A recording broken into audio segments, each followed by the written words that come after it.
영국 그랑프리 프리뷰 빨리 달려보겠습니다. 2026 시즌 벌써 7월입니다.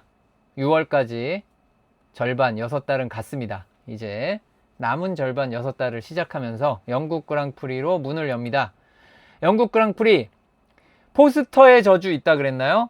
포스트의 저주 5명이나 써놨습니다. 왜 5명이나 있을까요? 홈 드라이버가 5명이나 되거든요. 그래서 5명을 다 그려놨습니다. 만약에 저주가 있다면 정말 무시무시한 저주인데 사실 통계상 저주까지는 아니다 라는 거 확인을 했죠. 오른쪽에 FIA의 포스터가 있는데 멋있지 않습니까? FIA의 포스터를 현재 1, 2, 3위를 달리고 있는 컨스트럭터 순위 3팀의 차와 실버스톤 서킷의 핵심 구간 실제로 저렇게 붙어 있죠. 그 빌리지 루프 에인트리 있는 곳과 마고치앤 베케츠가 저렇게 붙어 있습니다. 실제. 그래서 정말 잘 그렸습니다. 고요. 이번이 영국 그랑프리라 특별한 헬멧이나 뭐 이런 게 많이 나오는데 특히 아비드 림블라드가 자신이 뭐 카트 탈 때부터 F1 뭐 레이스카 한번 탈 기회 얻고 주니어 포뮬러에서 좋은 성적 얻고 뭐 이런 중요한 과정을 동화처럼 그린 헬멧을 가져왔어요. 진짜 이쁩니다. 위에는 이제 유니언 잭 들어가 있고요. 그 다음 중요한 건데 특별한 리버리 뭐 해밀턴도 당연히 영국이니까 특별한 거 가져오지만 맥라렌 지난 모나코 그랑프리 때 잠깐 언급했던 저 오른쪽 그림에 나오는 차 있죠. 자, 이 M2A 어쨌든 자 맥라렌의 근본 색깔은 뭐다? 사실은 흰색 초록색이었습니다. 초록색은 영국 브리티시 레이싱 그린을 바탕으로 했다라고 볼 수 있고 그 느낌을 그대로 담아서 노즈 쪽에서 보면 초록색 에스턴 마틴 같다가 옆으로 보면 흰색 이쁩니다. 자, 이런 톤으로 흰색이 주류가 된 레이싱 슈트 오버롤도 보실 수 있고요. 자, 그리고 내가 이거는 얘기를 할까 말까 고민을 했는데 무려 F1 공식 홈페이지 그 공식 계정이 만들어서 올린 이미지예요. 얘네 의도가 뭐야? 라는 생각이 살짝 드는데 F1에서 홈 레이스를 펼치는 드라이버의 결과 지금까지 5명이 홈 그랑프리를 치렀습니다. 의도가 뭔데? 라는 생각이 살짝 들죠. 지금까지 홈 그랑프리를 치르는 5건은 3명이 리타이어, 2명이 노포인트로 끝났습니다. 이번에 5명이나 또 홈 그랑프리 펼치죠. 그렇습니다. 이런 건 다 미신이에요. 미신.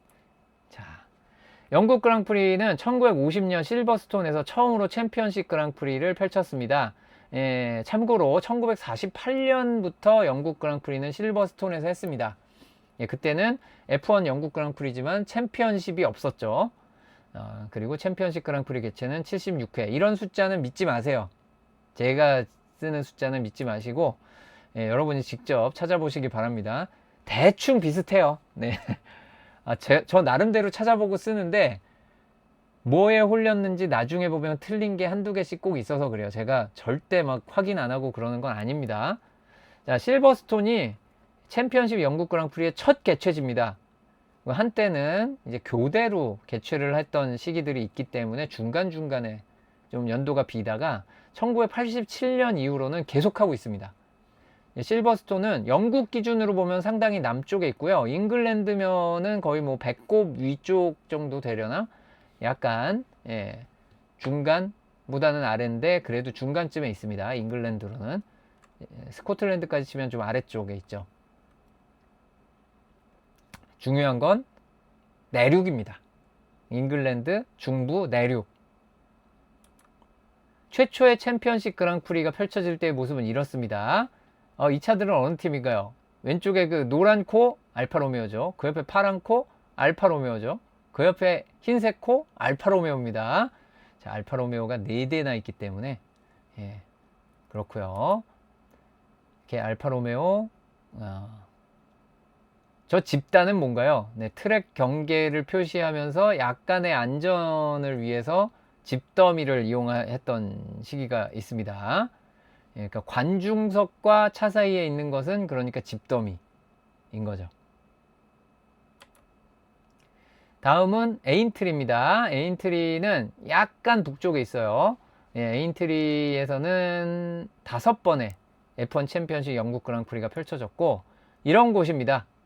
예, 그냥 무슨 초원 같죠. 예, 이런 곳에서 경기를 펼쳤었고, 네, 브랜즈 해치는 런던 근교라고 보시면 돼요.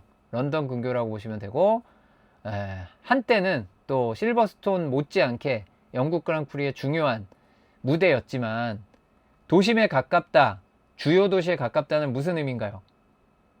예, 경기를 제대로 못하게 됩니다. 지금도 모터스포츠를 하고 있지만, 모터스포츠를 좋아하는 사람들이 아무리 많은 나라라도 싫어하는 사람이 더 많다는 걸 항상 기억을 해주셔야 됩니다. 그래서 도심에 가까운 건 절대 좋지 않습니다. 예, 브랜즈 해치도 쉽지 않죠. 심지어 우리나라도 그 용인도 민원이 들어오잖아요. 아시는 분들은 아실 거예요. 그 완전 그 첩첩산중 속에 있는 것 같은 느낌인데, 용인도 민원이 들어오고 저기 인제도 민원이 들어온다는 얘기를 들은 적이 있어요. 지금도 들어올지 모르겠네요. 어쨌든 브랜즈 해치는 민원 때문에 제대로 운영하기가 어렵습니다. 브랜즈 해치는 요렇게럼 생겼습니다. 이 브랜즈 해치는 요새도 중요한 경기가 많이 펼쳐지고, 서킷이 피스트레이트가 여기 있고, 이 고저차가 좀 있지만, 원래 이제 요렇게 짧게 도는 코스랑 이렇게 해서 이렇게 도는 코스랑 두 가지를 사용을 합니다. 자, 민원이 여기서 들어오겠죠. 자, 그렇습니다. 집이에요, 저거. 그렇습니다. F1 영국 그랑프리 2026 이벤트 개요 보겠습니다. 포뮬러 1 피렐리 브리티시 그랑프리 2026 포뮬러 1 피렐리 영국 그랑프리 2026이 되겠고요. 24라운드. 이제 저거 좀 줄여도 되지 않을까?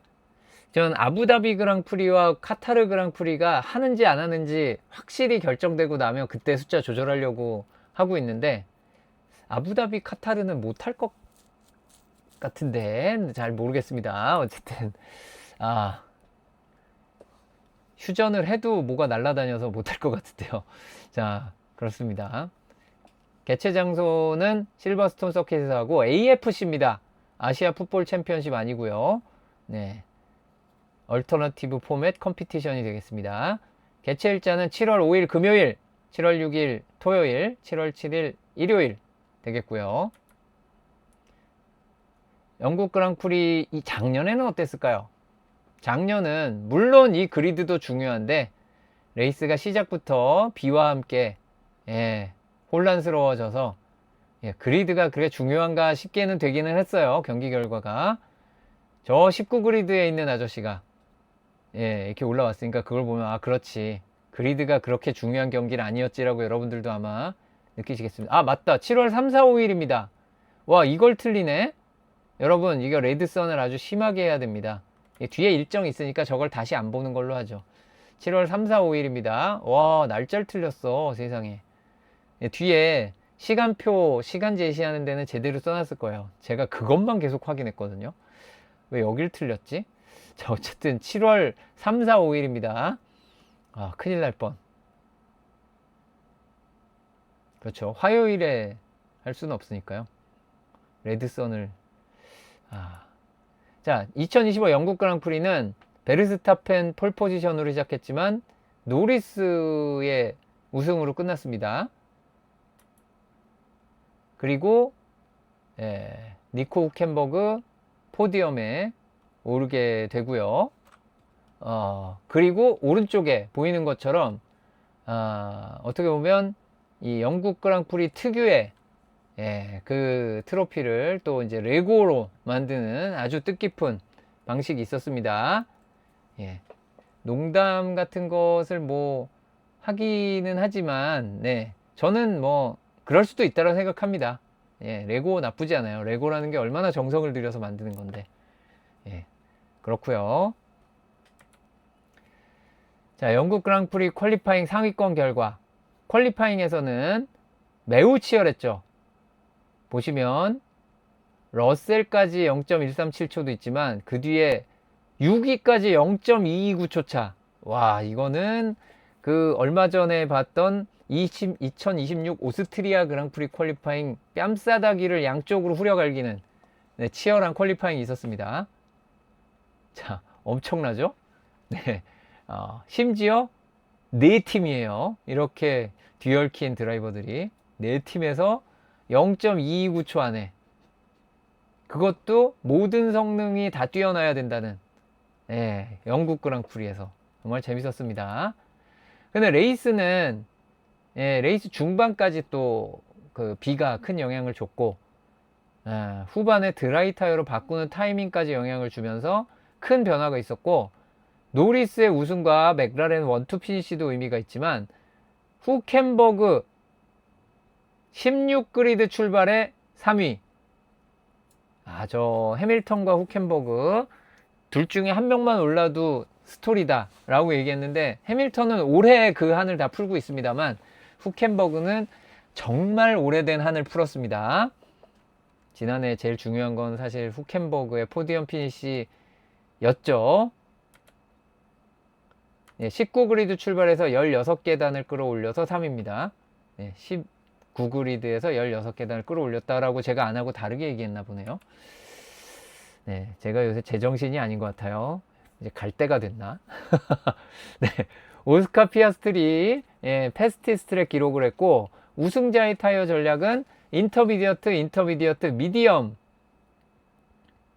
저것도 왜 C5라고 썼냐? C2입니다. C2? 작년 C3였겠다. 저것도 옆에 C5는 지우세요. 이번에 레드선 할 게 많네. 어쨌든 미디엄입니다. 미디엄, 인터미디어트, 미디엄으로 갔고요. 버추얼 세이프티카 2번, 세이프티카 2번이 나왔습니다. 영국 그랑프리 주요 기록 중에서 실버스톤과 다 실버스톤입니다. 지금 해밀턴의 9승은 전부 실버스톤이고요. 페라리는 영국 그랑프리 18승, 실버스톤 15승을 기록하고 있습니다. 페라리의 F1 챔피언십 첫 우승도 영국 그랑프리 실버스톤이었죠. 폴 시터의 우승 횟수 영국 그랑프리는 50.0%. 폴 시터 우승 횟수 정확히 절반입니다. 76회 영국 그랑프리 중 38회가 폴 시터가 우승을 했고, 실버스톤 기준으로는 59회 28, 58회 29였으면 이것도 정확히 50%인데 47.5%입니다. 59회로 계산한 것은 2020 F1 70주년 그랑프리를 포함을 한 겁니다. 저거를 하는 경우와 안 하는 경우가 수치가 좀 달라질 수 있어요. 거의 50%의 우승 확률이 있습니다. 그리고 최근에 1, 2, 3위를 보면 우승자가 2021, 22, 23, 24, 25 2년 연속이 없죠. 최근 2년 연속이 2020년과 2021년, 이게 2년 연속이 되겠고요. 은근히 죄송합니다. 우승이 아니라 폴포지션, 죄송합니다. 폴포지션입니다. 폴포지션에서 2년 연속이 잘 없습니다. 말이 자꾸 헛나오네. 그리고 우승은 역시 마찬가지로 2년 연속이 잘 안 나오고 있습니다. 이것도 2020년과 2021년 해밀턴이 마지막 연속 우승을 했었고요. 아무래도 갑작스런 날씨 변화, 강우 확률 0%에도 가끔 비가 오는 실버스톤, 이번 주 강우 확률 0%거든요. 강우 확률 0%에도 날씨 걱정을 해야 되는 잉글랜드이기 때문에 변수는 언제나 존재한다 라고 봐야 되겠습니다. 설마 안 오겠죠. 자, 실버스톤 서킷 개요. 1948년에 서킷을 오픈했고 현재 레이아웃은 2011년부터 사용하고 있습니다. 첫 F1 챔피언십 그랑프리 개최는 1950 시즌이 되겠고요. 원어 공식 명칭은 실버스톤 서킷입니다.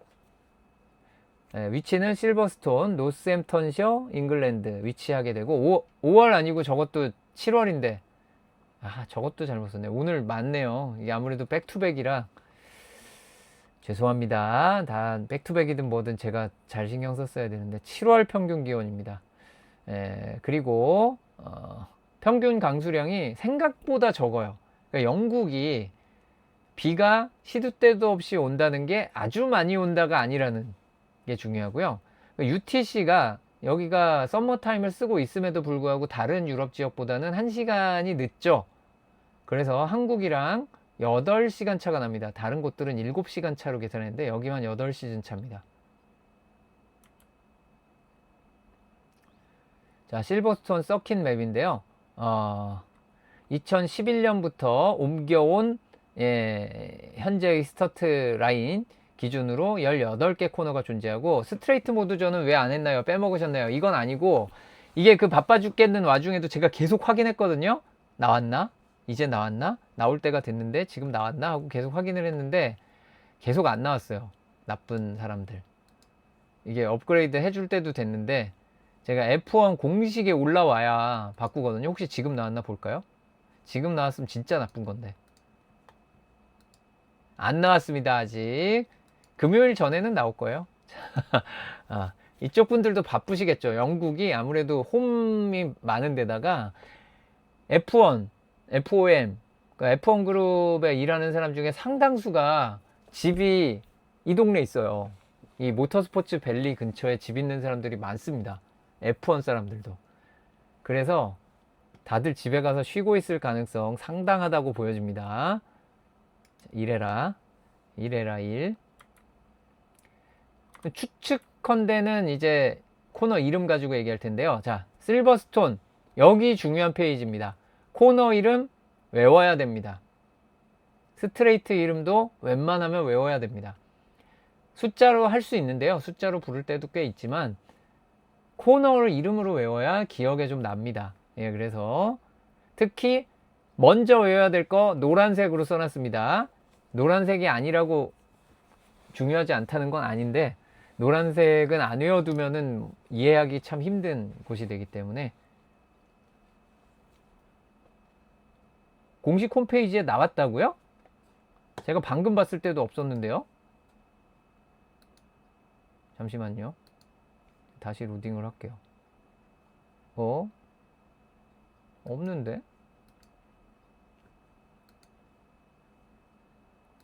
안 올렸어요. 없습니다.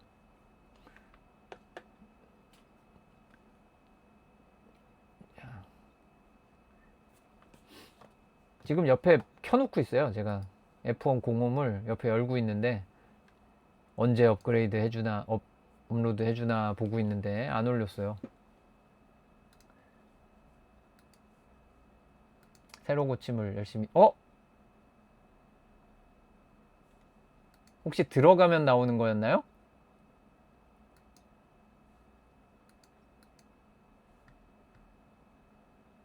들어가면 나오나요 혹시? 이런. 나왔네. 예. 그렇습니다. 오픈 이미지 뉴 탭 하면 나오네요.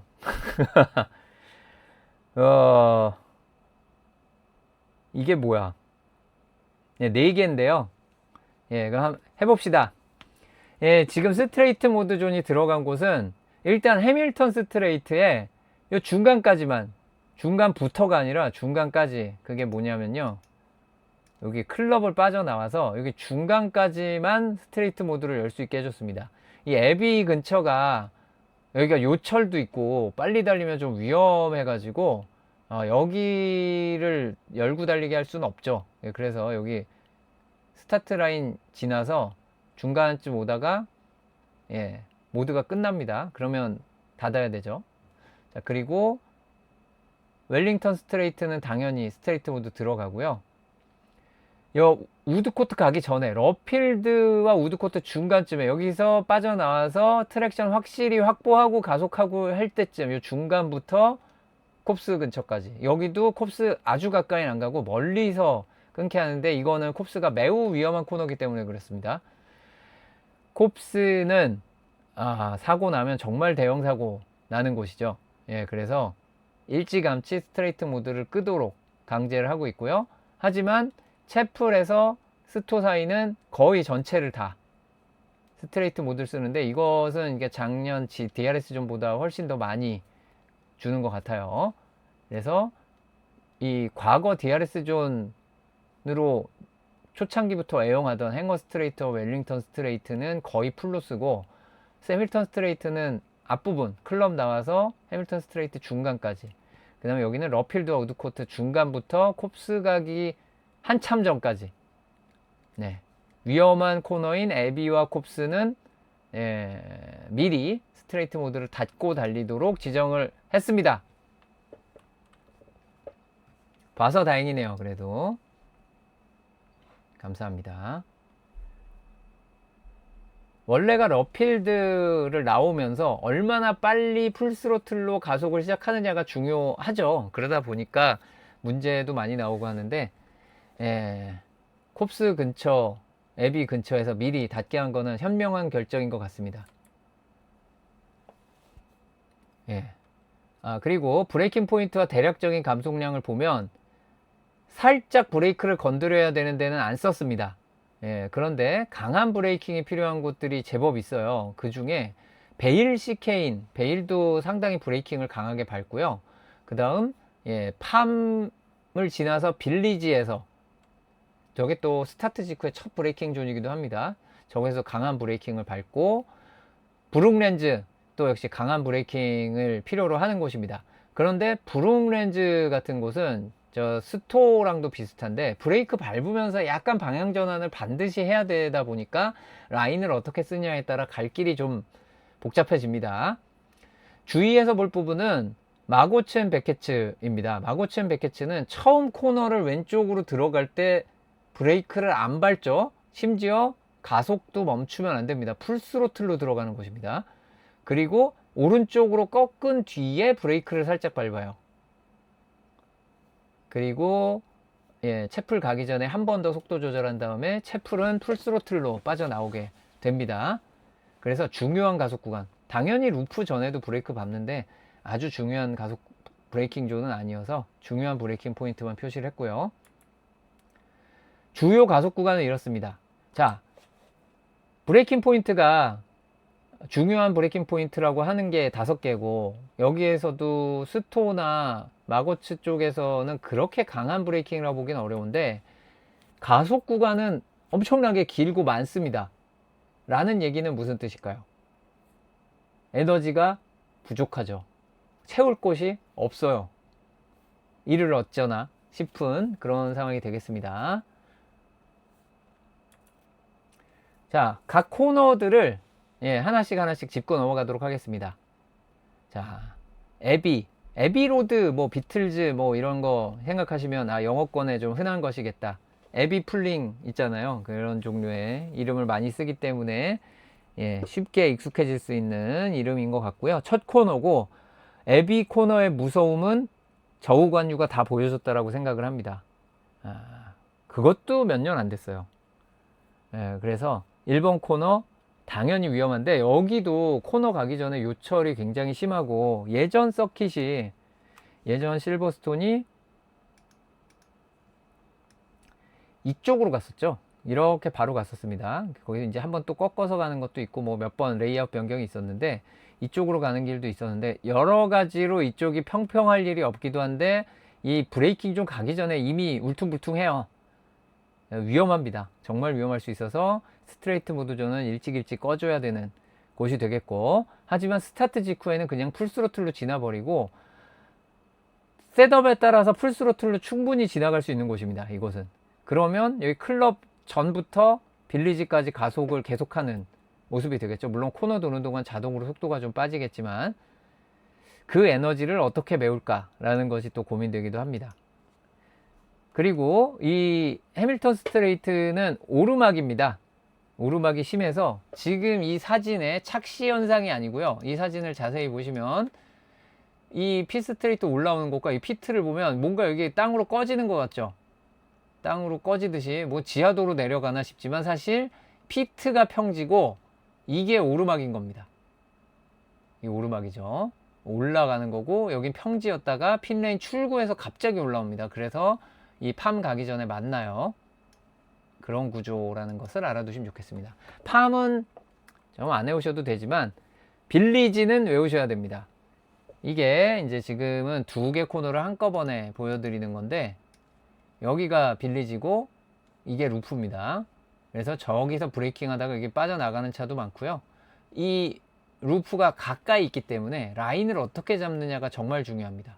그래서 여기서 빌리지에서 바깥으로 돌아야지 하는 차가 이 루프의 안쪽으로 파고들 수도 있는데 중간에 라인 크로스가 돼서 바깥으로 빨리 돌려는 차도 가끔 있고 그렇습니다. 이거는 두 개를 연이어서 보면 이런 느낌이에요. 빌리지와 루프요. 같은 사진입니다. 루프를 자세히 보면 빌리지는 저 뒤에 있는 코너를 말하는 겁니다. 루프를 지나면 에인트리가 굉장히 빨리 달려야 되는 코너입니다. 에인트리가 가속을 하면서 안쪽 연석도 최대한 밟고 바깥쪽 연석도 이용하면서 속도를 내는 곳이다 보니까 공략 잘해야겠죠. 그게 루프를 빠져나오는 라인과 이어져 있어요. 루프를 빠져나올 때 흔들리면 여기서 빠를 수가 없고 그러면 웰링턴 스트레이트에서 빠를 수가 없겠죠. 모두 이어져 있습니다. 가속 구간, 직진 가속 구간을 빠르게 가려면 고속 코너 공략을 잘해야 됩니다. 고속 코너를 공략을 잘하려면 느린 코너에서 가속 시작을 잘해야 됩니다. 영국 그랑프리가 모든 성능이 뛰어나야 된다라고 얘기하는 이유가 여럿 있죠. 그리고 이 가속을 신나게 하다가 브레이크를 밟기 전에 섹터 2가 시작되고 브룩렌즈와 러필드로 들어가게 됩니다. 브룩렌즈는 저 위에 보이는 코너가 브룩렌즈고 아래 빙글 도는 코너가 러필드입니다. 이게 브룩렌즈고요. 여기가 러필드입니다. 그리고 이게 돌아 나가면 저기가 우드코트가 되겠고요. 브룩렌즈, 러필드, 우드코트. 브룩렌즈는 브레이킹 존이라 중요한 곳인데 브레이킹 하면서 왼쪽으로 약간 꺾입니다. 안쪽으로 파고들 때 좀 깊게 들어갈 수 있는 라인이 나올 수도 있지만 오버런도 자주 해가지고 이 바깥쪽으로 밀리면 러필드에서 이 라인 크로스에서 바깥으로 휙 돌아버리면 제추어를 할 수 있어서 그냥 무리해서 한번 찌른다. 그러니까 예전에는 레이트 브레이킹으로 찌른다 했다면 요즘은 오버테이크 모드 쭉 눌러서 찌른다. 그렇게 가면 부스트 남아있는 차가 오버테이크 버튼이 아니죠. 부스트 버튼이죠. 자, 어쨌든 부스트 버튼 쭉 눌러서 추월한다를 만약에 하면 부스트 로스 에너지 남아있는 차가 여기 빠져나오면서 가속 차이로 제추어를 할 수 있습니다. 이 러필드는 그냥 혼자 많이 사고를 일으키는 곳입니다. 혼자 미끄러져요. 특히 날씨 안 좋을 때, 자갈 들어왔을 때, 옆에서 누가 얼짱얼짱 할 때, 여러모로 스핀하고 사고 나기 좋은 곳입니다.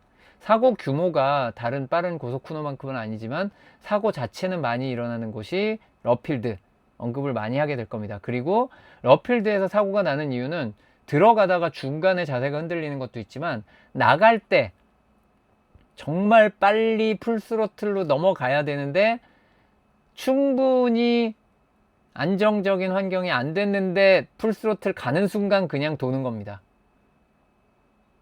애매하죠. 네. 어느 장단에 박자를 맞춰야 될까요? 네. 너무 급하면 스핀이고요. 느리면 속도가 느려지는 것이 되겠습니다. 잘 해보셔야 될 것 같고요. 자, 이것이 이제 브룩렌즈에서 러필드로 가는 걸 위에서 좀 바라본 장면이고요. 저 멀리 우드코트 돌아 나가는 것도 보이는 겁니다. 그러니까 여기가 브룩렌즈. 왼쪽으로 살짝 돌면서 브레이킹이죠. 이쪽으로 밀려 나가거나 너무 무리하게 밖으로 나갔다가 복귀하려고 하면 러필드로 향하는 속도가 느려서 라인 크로스 해가지고 이렇게 빨리 달린 차가 이렇게 돌아버리는 수가 있습니다. 여기 그 실버스톤 하면 항상 깃발 꽂고 나오는 그 클럽이 있고요. 브리티시 레이싱 드라이버 클럽 있고 그 옆에 여기 우드코트 해서 콥스로 향하는 9피트가 저 뒤쪽에 이어집니다. 고요. 자, 우드코트는 비교적 쉽게 플랫아웃으로 빠져나옵니다. 전력 가속하면서. 하지만 콥스는 만만치 않죠. 왼쪽에 보면 핀레인 빠져나오는 차들과 합류하게 되어 있는데 저 피트가 9피트가 되겠고 서포트 레이스 하는 차들은 대부분이라고 하는 것은 왜 그러냐면은 아마 F2, F3가 다 경기를 하면 F1 아카데미는 저기도 안 되고 아마 천막을 따로 쳐야 될 거예요. 어쨌든 이 피트의 자리를 잡게 됩니다. 옛날엔 2010년까지는 F1도 저 피트를 사용을 했었습니다. 그리고 이 코너는 굉장히 빠른 속도로 빠져나와야지 되는데 쉽지 않습니다. 일단 맞바람을 잘 받으면 풀스로틀로 돌 수 있는데 여기서 쓸 수 있는 라인이 흔치 않아요. 그래서 콥스에서는 추월 시도를 하는 것이 사실상 불가능에 가깝다라고 얘기해 놓고 실제로 많이 시도를 합니다. 그렇기 때문에 안 되는 걸 시도하는 거기 때문에 조금만 어긋나도 정말 많이 위험합니다. 그래서 이게 안 되는 줄 알면서도 시도를 하죠, 보통. 네. 그래서 콥스에서는 속도 차이가 별로 안 난다면 무리해서는 안 되는 곳입니다. 속도 차이가 난다면 물론 미리 지나가거나 뭐 다 바깥으로 크게 돌거나 방법이 있겠죠. 콥스가 또 중요한 이유는 이어지는 제법 긴 가속 구간을 지나서 마고치앤 베케츠를 만나기 때문입니다. 이것이 마코츠를 들어가는 길인데 그림으로 보면 뭐 풀스로틀로 들어가나 보다 싶지만 실제 트랙에서 바라본 각도는 이렇습니다. 이게 무슨 얘기냐면 이게 마고츠에서 쭉 직진을 해오다가 콥스 지나서 마고츠까지 와가지고 여기서 왼쪽으로 도는 듯 하다가 여기 연석 보이죠? 거기서 오른쪽으로 돌아가야 되는 거예요. 이거를 다 풀스로틀로 돌려야 되는 겁니다. 정확하게 라인도 지켜서. 자, 이게 말이 쉽지 정말 쉽지 않은 라인을 가게 되고요. 마고츠에서 베케츠로 향하면 이런 느낌이 됩니다. 이제 이게 베케츠 들어가면서 이런 느낌, 그리고 이제 저 뒤를 돌아가면 이제 채플로 향하는 길이 나오게 됩니다. 그래서 여기까지가 이게 저 마고츠 글씨 써 있는데 바로 옆이라고 보시면 되고, 이렇게 해서 이렇게 하면 저 베케츠 글씨 써 있는 데까지 온 겁니다. 뒤에서 앞으로 이게 전진해서 간 거고요. 그리고 베케츠에서 채플 쪽으로 빠져나오는 라인을 보면 요렇게럼 생겼습니다. 그래서 베케츠에서 제법 속도를 줄였다가 보시면 비가 오고 있는 F2 레이스죠. F2 레이스인데도 이렇게 치열하게 접전을 펼치는 모습 볼 수 있고, 채플을 벗어나오면 이제 섹터 3로 진입하기 직전의 상황인데 이렇게 뒤에서 보면 이렇습니다. 왼쪽 연석, 안쪽 연석을 깊게 밟았다가 옛날에 참 문제가 많은 적이 있는데 계속 깊게 밟아야 됩니다. 왜냐하면 이어지는 행어 스트레이트, 경납고죠. 예전 비행장이기 때문에 경납고가 있었던 행어 스트레이트를 달려나가야 되기 때문에 채플을 빠르게 빠져나오는 게 중요하고요. 이 그림은 저 멀리 그때 차 한 대 나오는 곳이 채플이고 이 차들이 사라지는 위치가 스토입니다. 긴 행어 스트레이트를 그냥 한 앵글에 잡아버린 거예요. 그리고 중간에 자우버와 레이싱불스가 배틀을 하고 있는 장면이 보이죠.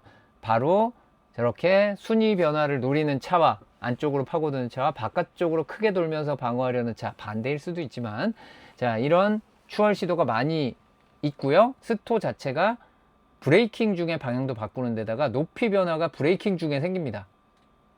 그리고 긴 코너를 돌아서, 스토가 꽤 길거든요. 이게 보시면 행어 스트레이트에서 스토의 한 절반 이하를 보여드리는 겁니다. 스토가 이걸 더 돌아야 돼요. 이만큼. 그래서 길게 돌면서 바깥쪽으로 밀려 나가는 게 다음 코너, 복합 코너의 안쪽이 되겠죠. 이 긴 코너 빠져나가는 게 쉽지가 않습니다. 멀리서 보면 이런 느낌인데요. 이제 베일 시케인에서 저 멀리 스토를 빙 돌고 있는 차들이 보이실 겁니다. 이 앵글에서 보시면 여기 행어 스트레이트에서 스토로 올라와 가지고 스토로 이렇게 돌아서 이 라인을 타고 이렇게 옵니다. 이게 지금 뭐 연속 사진 해놓은 게 아니라 실제 차들이 경주하고 있는 거예요. 어디로 가야 되는지가 너무 명확하죠. 레이스를 하고 있을 땐 이렇게 가야 됩니다. 자, 스토어에서 이렇게 돌아서 이 라인 여기 연석을 타고 이쪽으로 들어와서 이쪽 연석을 건드리고 베일의 안쪽으로 이렇게 가야지 되고요. 이렇게 가면 안 되겠습니다. 위험하죠. 베일 시케인도 추월 포인트로 많이 이용을 하게 되는데, 베일 시케인 오기 전에 핀레인 입구가 이어집니다. 그래서 핀레인 쪽으로 향하는 게 클럽 지나가는 것보다 빠를 때가 있어요. 그래서 피트에서 시간 손해가 생각보다 적은 편이라 페널티를 약간 감안해가지고 조금 더 세게 주는 경향이 있습니다. 자, 마지막 코너 클럽이 기다리고 있는데요. 사진에도 좀 사진이 흔들리죠. 실버스톤 윙 피트 건물이죠. 피트 건물, 미디어 센터 그냥 같은 건물입니다. 이 건물 앞에 있는 피스트레이트가 해밀턴 스트레이트가 되겠고요. 이 클럽에서 속도를 살짝 조절하기도 하지만 사실상 거의 뭐 가속만 하듯이 쭉 빠져나오게 됩니다. 베일을 빠져나올 때가 속도 조절이 필요한 거고, 가속을 한번 시작하면 클럽도 빠르게 돌아 나오게 되겠습니다. 이런 실버스톤에서 펼쳐지는 영국 그랑프리, 스트레이트 모드 존은 4개입니다. 저희 물음표로 써놨는데 4개고요. 트랙 높이 변화는 적은 편입니다. 생각보다 크지 않아요. 그리고 레이스 랩수는 52랩. 이 랩 레코드는 1분 27초 097이 되겠습니다. 저 트랙 높이 변화도 찾아봐야 되겠는데? 저렇게 적었나? 저거보단 많은 것 같은데. 믿지 마세요. 저를 믿지 마세요. 의심하세요. 숫자는. 자, 실버스톤 서킷의 주요 특징 가보도록 하겠습니다. 잉글랜드 중부에 위치한 올드스쿨 서킷이 되겠고요. 제2차 세계대전 당시 공군 비행장 부지에 건설되었습니다. 이런 겁니다. 공군 비행장 트라이앵글로 되어 있죠. 트라이앵글이란 게 무엇이냐? 옛날에는 전천후 폭격기, 전천후 전투기가 별로 없었기 때문에 바람의 방향이나 날씨에 따라 가지고 2활주로로 뜰 수도 있고 2활주로로 뜰 수도 있고 2활주로로 뜰 수도 있죠. 그래서 이렇게 트라이앵글 구조로 많이 만들어 놨습니다. 그러면 주변에 이렇게 순환도로를 만들어 놓고, 다른 공항처럼, 그리고 이런 경납고들, 행어들이 있죠. 행어와 연결된, 그래서 여기가 행어 스트레이트가 되겠습니다. 사실 이런 데도 다 있습니다만 어쨌든 이런 경납고와 연결된 곳들이 있습니다. 이것을 서킷으로 만들어 볼까? 라고 고민을 했던 거죠. 그래서 처음에는 구조가 조금 다른 것도 만들게 되는데, 1948년의 레이아웃은 이거였어요. 활주로를 써야지. 자, 활주로를 쓰는 레이아웃 처음에 이제 사용을 했었습니다. 이제 그랬다가 여기다가는 제가 안 넣었습니다만 너무 길어서 잘 안 했는데, 그 다음에 뭘 생각하겠어요? 야, 이거 활주로를 꼭 써야 되냐? 그냥 순환도로로 그냥 가자 해서 이렇게 돌아서 이렇게 해서 여기도 활주로 안 쓰고 그냥 이렇게 돌아버리는, 굉장히 단순하고 빠른 구조죠. 이게 원래는 이렇게 갔던 걸 나중에 갔다가 깎았다 이렇게 가해서 마고츠 베케츠가 만들어지게 되고, 이제 요렇게 해서 채플 요거 만든 다음에 여기를 한 번 더 부드럽게 깎아서 마고츠 베케츠가 만들어지고, 이 라인도 나중에 이제 이렇게 가서 이걸 돌아 나오도록 하는 러필드 만들어지고, 그 다음에 나중에 아레나 이렇게 돌아 나오게 됐죠. 여기가 앱입니다. 이 근처가 이렇게 해서 이렇게 안쪽으로 가게 돼요. 지금의 레이아웃과 비교하면 이렇습니다. 보라색이 현재 레이아웃, 2011년 이후 레이아웃이고, 짙은 파란색이 최초의 레이아웃이 되겠습니다. 계속 쓰는 곳이 있고 안 쓰는 곳이 있고 그래요. 자, F1을 대표하는 고속 서킷입니다. 고속 서킷을 무엇을 기준으로 얘기하느냐, 정의를 어떻게 하느냐에 따라 좀 갑론을박이 있을 수 있어요. 그러니까 몬자처럼 그냥 속도가 빠른 서킷도 고속 서킷이죠. 몬자도 F1을 대표하는 고속 서킷입니다. 자, 그런데 그런 속도만 빠른 게 아니라 고속 코너도 많아야 진짜 고속 서킷이 아닌가라고 주장을 하는 경우도 있겠죠. 이 실버스톤은 속도도 빠르고 고속 코너도 많습니다. 그런 점에서 충분히 이렇게 얘기를 할 수 있고요. 이게 2024년 기준으로 메르세데스에서 만든 서킷에 대한 코너 공략 지표들을 정리한 이미지입니다. 그런데 여기서 제가 정리한 게 뭐냐면 이 코너들의 최저 속도예요. 여기 보면 최저 속도가 시속 100km 전후인 곳이 한 5곳이 있기는 합니다만, 5건, 6건 있어요. 그 다음 뭐 150에서 200 좀 안 되는 코너들도 몇 있어요. 그런데 200이 넘는 코너를 세볼게요. 애비, 팜, 좀 와가지고 여기 이제 가속할 때는 그렇게 빠르지 않습니다. 우드코트, 콥스, 마고츠, 베케츠, 그 다음에 마고츠 앤 베케츠의 4개 코너 중에 3개가 200이 넘고요. 채플도 200이 넘습니다. 그리고 200에 육박하는 코너, 여기 채플에서도 200에 육박하고 스토도 200에 육박합니다. 이런 거 생각하면 이게 어마어마한 거죠. 이게 지금 언급한 200에 육박하는 코너들까지 더하면 거의 레드불링 코너 숫자예요. 이게 다 의미가 있습니다.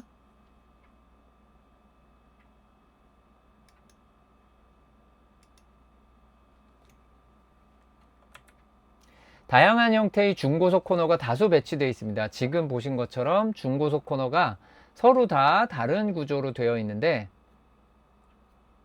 네. 그 뉴스 관련된 채팅은 웬만하면 치지 말아주세요. 이제 제가 안 보이면 괜찮은데, 눈에 보이면 제가 방송을 하다 말고 흐름 끊기게 가서 찾아봐야 되잖아요. 그리고 이제 뭐 시청자 여러분도 마찬가지겠지만, 제 방송을 너무너무 싫어하셔서 뭐 그러면은 계속 뉴스를 올리셔도 괜찮기는 한데, 너무 심하면은 네 채팅을 표시를 안 하게 할 수도 있으니까 뉴스 막 이런 거 전하는 건 자제해 주시면 좋겠습니다. 예, 다시 돌아가 보도록 할게요. 네, 무슨 얘기하고 있었지? 네, 다양한 형태의 중고속 코너가 다수 배치되어 있습니다. 각 코너마다 공략 방법도 다 다르니까 쉽지 않겠죠? 자, 강력한 파워트레인과 뛰어난 공격학적 성능이 모두 필요합니다. 예, 뛰어난 공격학적 성능이 너무나 중요했던 바르셀로나, 강력한 파워트레인이 너무나 중요했던 오스트리아 스필버그 있었죠. 여기는 다 필요합니다. 쉽지 않고요. 타이어에 제법 많은 부담을 주는 서킷. 왜 그냥 많은 부담이라고 하지 않고 제법 많이라고 하였느냐? 여기 정말 부담이 큰데 바르셀로나만큼은 아니에요. 예. 그리고 순간적으로 정말 타이어를 고통스럽긴 하지만 지속적으로 타이어를 괴롭히는 면에서는 확실히 바르셀로나보다 한 수 아래입니다. 그래도 굉장히 많이 힘든 건 맞아요. 그래서 제법 많은 부담이라는 표현을 사용했습니다. 자, 지금까지 그 이야기를 이 피렐리의 프리뷰를 통해 가지고 좀 확인을 해보자면, 네, 피렐리 프리뷰에 나오는 지표들 중에서 타이어 스트레스가 5입니다. 타이어 스트레스가 심한 거 맞죠? 그리고 횡방향, 옆으로 에너지 받는 게 5입니다. 벌써 힘들죠? 굉장히 힘듭니다. 그리고 이게 이전에 레드불링이에요. 레드불링과 이렇게 비교를 해보시면 위에 있는 게 실버스톤, 아래에 있는 게 레드불링인데, 당장 타이어 스트레스에서 레드불링은 3이었죠. 근데 이게 5로 올라가고 레터럴도 3이었던 것이 5로 올라갔습니다. 이런 부분이 분명히 영향이 있고, 반면에 트랙 에볼루션 폭은 적습니다. 레드불링만큼 높지는 않다는 것이 특징적으로 나오는 부분이었고요. 타이어에 대한 부담도 확실히 큰데 왼쪽 타이어 부담이 조금 더 큽니다. 바르셀로나처럼 왼쪽만 죽인다는 아니기는 하지만 그래도 왼쪽 타이어가 확실히 부담이 크고요. 앞바퀴나 뒷바퀴 가리지 않고 부담이 큽니다. 고속 코너기 때문에. 이게 레드불링이었죠. 맨날 그런 거 아니냐고 생각하실까봐 이렇게 비교를 해서 가져온 겁니다. 색상이 그 모서리 쪽은 횡방향 에너지 받는 것을 표시한 것이고, 가운데 쪽은 종방향 에너지 받는 걸 표현한 것인데, 특히 횡방향으로 에너지를 더 많이 받는 쪽이 실버스톤 서킷이 되겠습니다. 그래서 타이어 지정 컴파운드, 제가 그 지난해가 C3였다라고 말씀을 드렸잖아요. 지난해 예외적으로 C2, 3, 4를 써봤습니다. 이런 걸 가끔 해요. 바르셀로나에서도 C2, 3, 4를 넣어보는데 올해는 C1, 2, 3가 갔습니다. 이 영국 그랑프리는 그냥 원스탑을 갈 수도 있는 곳이라는 점에서 바르셀로나랑 접근이 좀 다를 수 있어요. 바르셀로나는 어차피 투스탑. 그래서 영국은 이 C1, 2, 3 하면은 원스탑을 좀 예상할 수 있습니다. 그런 점에서 차이가 있어요. 자, 이번 그랑프리의 관전 포인트. 매년 늘어나고 있습니다. 해밀턴, 러셀, 노리스 2024 시즌까지만 하더라도 3명이었거든요. 그런데 2025 시즌에 베어머니 풀시즌 드라이버가 되면서 추가가 됐고, 2026 시즌에 림블라드까지 추가가 되면서 22명 중에 무려 5명의 홈그랑프리 라고 하고, 사실 반쯤 걸친 드라이버들이 좀 있죠. 2중 국적, 3중 국적도 있고, 아니면 옛날에 2년도 있고, 알본 같은 경우도 사실 영국 라이센스로 나와도 되는 드라이버이긴 합니다. 지금 뭐 태국 라이센스로 나오고 있지만, 그래서 알본도 사실상 홈그랑프리. 고, 뭐, 이 나라 저 나라에서 8분의 1, 16분의 1을 얘기하는 피아스트리도 포뮬러 르노 시절에는 영국 국적 달고 뛰었어요. 예, 뭐 그렇습니다. 뭐 지금은 호주라 영국 국가 나올 때 그다지 좋아했던 것 같진 않은데. 자, 그렇고요. 맥라렌, 윌리엄스, 에스턴 마틴의 홈그랑프리 팀도 세 팀이나 홈그랑프리가 되겠습니다. 근데 홈그랑프리가 팀 국적으로 따져서 그렇지 팀 본부로 따지면 몇몇 팀 빼고 본부가 실버스톤 반경 몇 킬로미터 안에 다 있죠. 모터스포츠 밸리입니다. 자, 시즌 네 번째 스프린트가 편성된 AFC입니다. 그리고 상반기에 네 번째라는 게 중요하고요. 영국은 이 스프린트 초창기에 이름이 좀 다르던 시절에 한 적이 있어요. 그때 제 기억이 맞으면 그 알론소가 소프트 끼고 막 달려가지고 막 큰 이득을 얻고 그랬던 것도 같은데, 여튼 영국에서 스프린트를 한다. 그런데 이거 좀 의식이 되지 않습니까? 이게 관전 포인트 중에 제일 크게 작용할 것 같은 게, 최근 그랑프리들이 빌드업을 통해서 금요일 P1 출발이 너무 안 좋았는데 퀄리파잉과 레이스에서 반전을 이끌어내는 드라이버가 많았어요. 라는 생각을 하면 갑자기 헉 하는 생각이 들죠. 아, 영국도 정말 최적의 셋업 잡기 쉽지 않은 곳인데 이것을 프랙티스 한 번으로 괜찮을까? 이게 그 캐나다나 마이애미에서 생각하던 것과 많이 다르죠. 그래서 변수가 충분히 될 수 있을 거란 생각이 듭니다. 그 메르세데스의 9경기 연속 폴 포지션 도전, 그리고 시즌 8승 도전을 하게 되겠죠. 메르세데스만 도전하는 게 아니라 레드불도 시즌 첫 승 도전할 만하고 맥라렌도 할 만합니다. 페라리도 가능성이 없다라고는 할 수 없어요. 그런데 아까 장단점을 읊은 것 중에 장점이 많이 작용해야 됩니다. 단점이 많이 작용하면 포디엄도 어림도 없을 수 있습니다. 어쨌든 단일 그랑프리에서 과연 한 드라이버가 10승을 달성할 수 있을까? 이게 누구를 얘기하는지 제가 설명할 필요는 없겠죠. 네, 이 영국 그랑프리 9승을 이룬 드라이버가 있어서 하는 얘기입니다. 영국 그랑프리에서 10승을 달성한다. 이거 진짜 전무후무한 기록이 될 수 있습니다. 한 그랑프리에 무슨 4번, 5번 우승도 거의 없어요. 근데 한 그랑프리에 10승? 야, 이건 정말 모르겠습니다. 다음, 이번 주 강우 확률은 거의 0%로 모든 예보들이 통일되고 있습니다만, 실버스톤, 잉글랜드 중부, 내륙, 여기는 그딴 거 필요 없이 그냥 갑자기 일기예보가 바뀔 수 있습니다.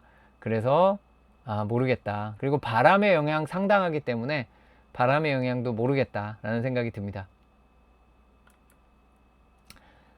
요거는 아까 달았었기 때문에 빨리 넘어가도 될 것 같습니다. 챔피언십 포인트도 지금 중요한 건 아닌 것 같고, 시즌 평점 베스트 워스트도 이미 다 알고 있기 때문에 빨리 넘어가고, 아까 날짜를 잘못 얘기해서 레드선을 괜히 했기 때문에 이 부분, 이거는 맞을 거예요. 자, 프랙티스 1이 7월 3일 오후 8시 30분, 스프린트 퀄리파잉이 7월 4일 오전 0시 30분이라고 되어 있는데, 저것은 사실 7월 3일 금요일 밤 24시 30분, 영화표 기준으로 그렇게 되죠. 자, 그래서 공식적으로는 7월 4일 오전 0시 30분인데 그냥 7월 3일 24시 30분으로 기억하시는 게 나을 것 같습니다. 그리고 스프린트는 7월 4일 오후 8시, 퀄리파잉은 자정에 합니다. 토요일이니까 브라보콘 하나씩 들고 12시에 만나요 하면서 보면 되겠죠. 밤 12시. 그리고 7월 5일에는 오후 11시에 레이스를 시작을 하게 되겠습니다. 보시면 쿠팡 플레이 방송 시간은 프랙티스 1은 8시 15분, 스프린트 퀄리파잉은 24시 15분으로 보시면 되겠죠. 그리고 스프린트는 7시 45분, 토요일 저녁입니다. 시간 좋다. 퀄리파잉은 또 이제 이 토요일 밤 11시, 그리고 레이스는 이번에 또 영국 그랑프리니까 여러 가지 사전에 어떻게 돌아가는지 모습 봐야겠죠. 네, 10시 15분부터 네, 정찰 랩부터 르컨네상스 랩부터 예, 함께 확인을 해주시면 좋겠습니다. 7월 3, 4, 5일 예, 다른 날짜는 잊으시기 바랍니다. 제가 얘기했던 적이 있나요? 화면에서 보셨나요? 그거 리미널 스페이스입니다. 잊어버리셔야 돼요. 네, 다른 것이 있다면 잊어버리시면 됩니다. 네. 제 방송이 약간 그 무슨, 네, 그렇죠. SCP 막 그런 느낌 나죠. 자, 그러면 예, 7월 3일 날 저녁 8시 15분 방송에서 예, 꼭 뵙기를 바라겠습니다. 지금까지 영국 그랑프리 프리뷰였습니다.